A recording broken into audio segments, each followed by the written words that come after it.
stop or I will should ប្រែថាម៉េចបើមិនឈប់ទេខ្ញុំបាញ់ stop or I will should បើមិនឈប់ទេខ្ញុំបាញ់អូខេសួស្តីបងប្អូនអ្នករៀននៅភាសាអង់គ្លេសបាទក្នុងវីដេអូឃ្លីបនេះខ្ញុំយកអំពីការអនុវត្ត clear 100សន្ទនាដែលសម្រាប់បងប្អូនអ្នករៀននៅភាសាអង់គ្លេសបងប្អូនរៀនទៅតាមបែបនៃការសន្ទនាទាំងអស់នេះគឺ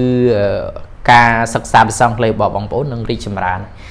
អញ្ចឹងវាមានដូចពាក្យថា be quiet សូមស្ងាត់បន្តិច slow down សូមបន្ថយល្បឿនណាសិតតែជា clear មួយដែលបងប្អូនចេះហើយ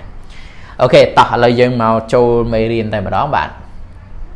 អូខេឧទាហរណ៍ទី1 do you speak English do you speak English អ្នកនិយាយចេះនិយាយភាសាអង់គ្លេសទេគេសួរ do you speak English តើអ្នកចេះនិយាយភាសាអង់គ្លេសទេ I do not speak English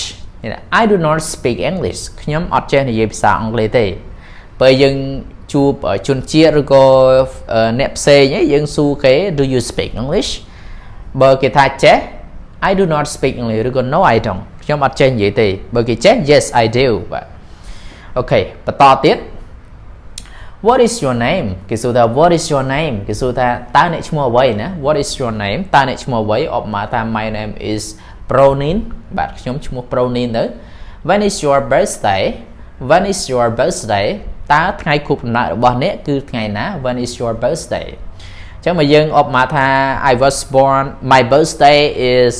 November 18 1999 អញ្ចឹងទៅអានឹងយើងឧទាហរណ៍បាទអូខេបន្ទាប់មកទៀត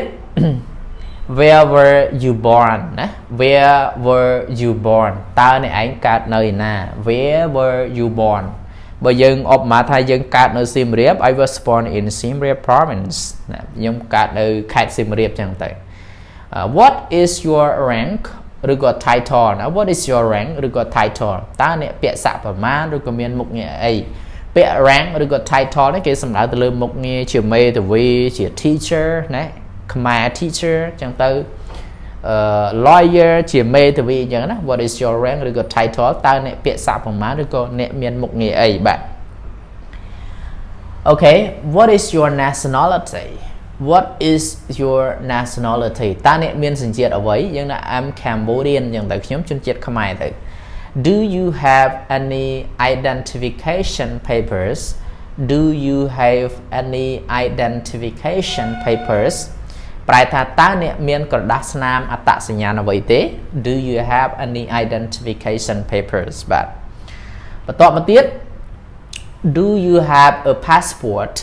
do you have a passport តើអ្នកមានលិខិតឆ្លងដែនដែរឬទេ do you have a passport តើអ្នកមានលិខិតឆ្លងដែនទេ what is your job what is your job តើអ្នកធ្វើការងារអ្វី I am a teacher I am an English teacher I am a lawyer I am a judge I am a prosecutor យើងចេះនិយាយណាបើសិនជាយើងធ្វើជាបរិញ្ញា I am a prosecutor បើយើងធ្វើជាចៅក្រម I am a judge ខ្ញុំជាចៅក្រមបើយើងធ្វើជាមេធាវី I am a lawyer ណាបើយើងធ្វើជាសាការី I am a notary ខ្ញុំជាសាការីខ្ញុំជាកាឡាបញ្ជី I am a clerk ណាខ្ញុំជាកាឡាបញ្ជីចឹងទៅបាទអូខេទៀតwho is in charge ណា who is in charge តើអ្នកណាជាអ្នកទទួលខុសត្រូវមានន័យថាអ្នកណាជាអ្នកទទួលខុសត្រូវក្នុងការផេលុយក្នុងការបង់អីចឹងណា who is in charge បាទមួយទៀត where do you serve ណា where do you serve តើអ្នកបម្រើកងទ័ពនៅឯណាណា where do you serve តើអ្នកបម្រើកងទ័ពនៅឯណាបាទ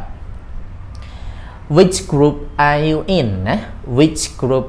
are you in which group are you in ប្រែថាអ្នកនៅក្នុងក្រុមមួយណាដែរគឺសួរ which group are you in តើអ្នកឯងនៅក្នុងក្រុមមួយណាក្រុម gangster ក្រុម gentleman អីយ៉ាងណាបងប្អូនបាទមួយទៀត answer the question answer the questions answer the question សូមឆ្លើយនៅសំណួរ where are you from where are you from តើអ្នកមកពីណា where are you from តើអ្នកមកពីណា do you understand do you understand តើអ្នកស្ដាប់បានទេឬក៏តើអ្នកយល់ទេពេលយើងបរៀនសិស្សពេលយើងធ្វើអីមួយអ្នកខ្លះគាត់អត់យកចិត្តទុកដាក់យើងសួរ do you understand តើអ្នកឯងយល់ទេបាទបន្តមកទៀត I don't understand I don't understand I don't understand ខ្ញុំស្ដាប់មិនបានទេឬខ្ញុំអត់យល់ទេរវល់ពេកណា how much how much ប៉ុណ្ណាឬក៏តម្លៃប៉ុណ្ណាបាទបន្តមកទៀត how many ប៉ុន្មាន how much និង how many យើងប្រែដូចគ្នាតែអត្ថន័យខុសគ្នានៅពេលណាដែលយើងប្រើពាក្យ how much គេផ្ដោតសំខាន់ទៅលើនាមវាជា uncount នាមណា uncountable noun នាមដែលគេអត់អាចរាប់បានឧទាហរណ៍ទឹកអីចឹងទៅណាដល់ពេលគេប្រើពាក្យ how many មានន័យថានាមដែលអាចរាប់បានឧទាហរណ៍ថាអាវមកកាផ្លេស្បែកជើងមកគូអីចឹងប្រើពាក្យ how many repeat it ថាវាម្ដងទៀត repeat it ថាវាម្ដងទៀតបាទ where is it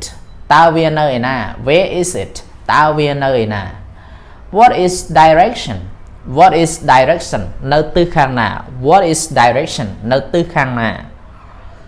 បន្តមកទៀត is it far វានៅឆ្ងាយទេ is it far វានៅឆ្ងាយទេ are there armed men near here មានន័យថាតើមានជនប្រដាប់អាវុធនៅក្បែរនឹងទេពាក្យ armed men ប្រែថាជនប្រដាប់អាវុធ near នៅក្បែរនេះណាបងប្អូនបាទ where did they go ណា where did they go តើពួកគេទៅណាអស់ហើយ where did they go តើពួកគេទៅណាអស់ហើយ what weapons អាវុធធនណាខ្លះណា what weapons អាវុធធនណាខ្លះបាទ speak slowly ណា speak slowly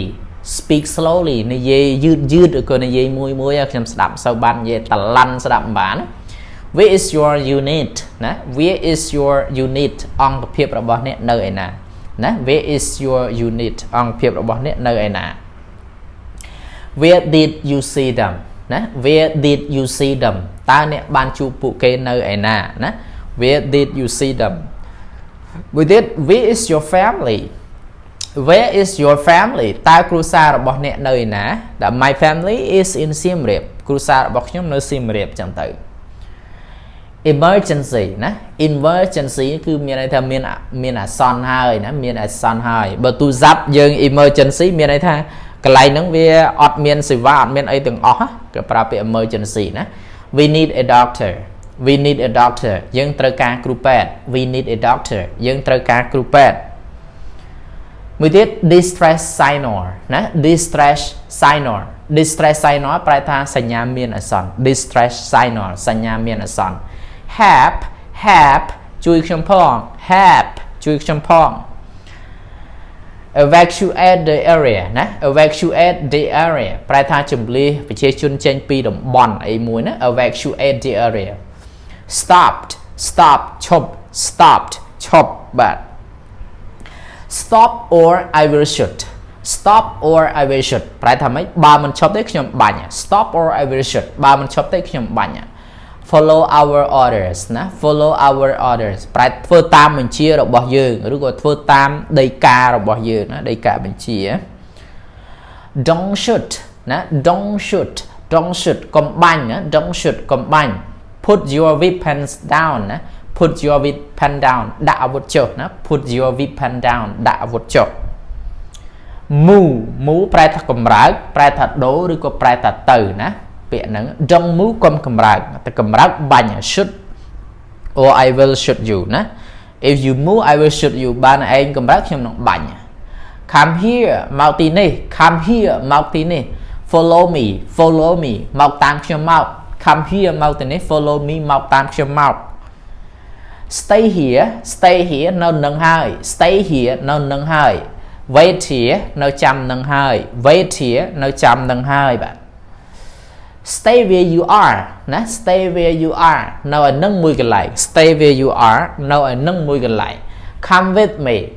with me មកជាមួយខ្ញុំមកណា take me to your heart មានន័យថាយកអារម្មណ៍បងឬក៏យកបងដាក់ទុកក្នុងបេះដូងអូនផងមានន័យថាអូនឯងគិតពីអារម្មណ៍បងឬក៏អូនឯងសូមឲ្យអូនឯងយកបងដាក់ចូលក្នុងបេះដូងអូនផងណា take me an example យកខ្ញុំជាគំរូទៅណា take me an example យកខ្ញុំជាគំរូទៅបាទ be quiet សុំស្ងាត់ស្ងៀមបន្តិច slow down បងប្អូនឃើញបើកឡានបើកម៉ូតូទៅឃើញតាមផ្លូវដែល slow down បន្ថយល្បឿនប្រយ័ត្នគ្រោះថ្នាក់ណា move slowly move slowly មានន័យថាកម្រើកយឺតឬក៏ដើរយឺត hands up hands up លើកដៃឡើងណា hands up លើកដៃឡើង hands up អូខេអញ្ចឹង clear ក្នុងភាសាអង់គ្លេសមានប្រមាណប៉ុណ្ណឹងសង្ឃឹមថាបងប្អូនអាចយល់ហើយជាបែបបទនៃការសន្ទនាភាសាអង់គ្លេសបាទអូខេបាយបាយជួបគ្នានៅវីដេអូក្រោយទៀតបាយបាយបាទ